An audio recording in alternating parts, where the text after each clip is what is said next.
10-minute break, if with your indulgence, so we can get through this first round. Senator Butler, you're recognized for your questions.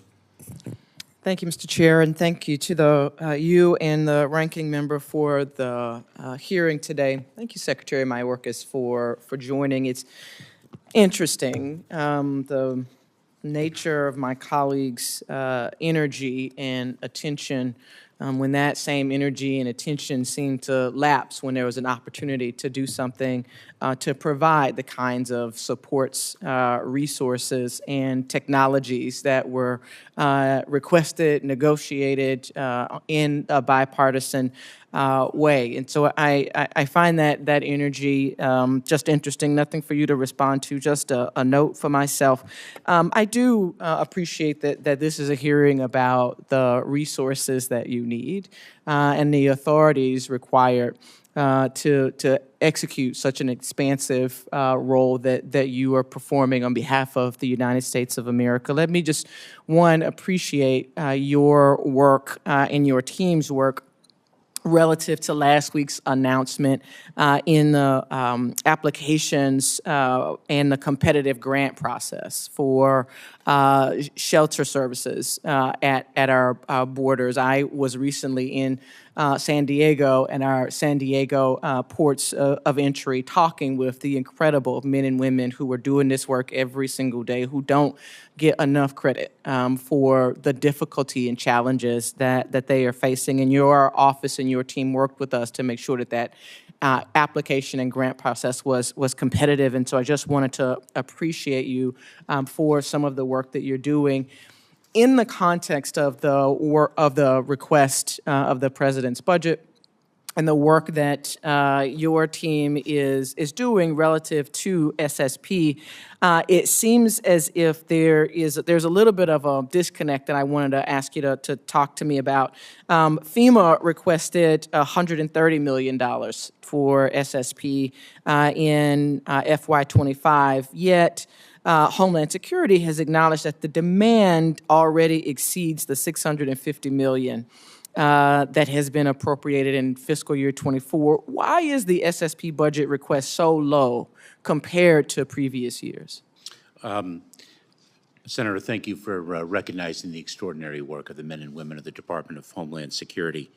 I believe we requested $830 million, if I'm not mistaken, but in FY25, I'll have to drill down on that. I should note that the bipartisan Senate legislation would have funded the SSP program at $1.3 billion. We make very difficult trade-offs in the context of the Fiscal Responsibility Act. There is no question that the demand for funds exceeds the amount of funds we have been provided, and that is why we are so careful in the allocation of resources. We issued our first tranche under the SSP, or we announced the issuance of that first tranche, and our next tranche will be under a competitive process. Thank you, sir. And we'll look forward to just following up. It could be a simple error on our part, but we look forward to staying in touch about it. One other piece that I wanted to call just to your attention is just another hat in which you are component of the hat that you wear on behalf of our country. Senator Hassan noted that the incredible responsibility of keeping the American people safe. One such group of people are our men and women in service. And last December, under Senator Blumenthal's leadership, there was a permanent subcommittee on investigations hearing relative to the sexual assault of Coast Guard members. And during that hearing, we learned that the Coast Guard had an ugly history of sexual assault that dated back decades. Even worse, we learned that leaders at the Coast Guard systematically covered up reports on the pervasiveness of that sexual assault. And as a result, neither the perpetrators or the leaders that covered up that abuse have been held accountable. So just one,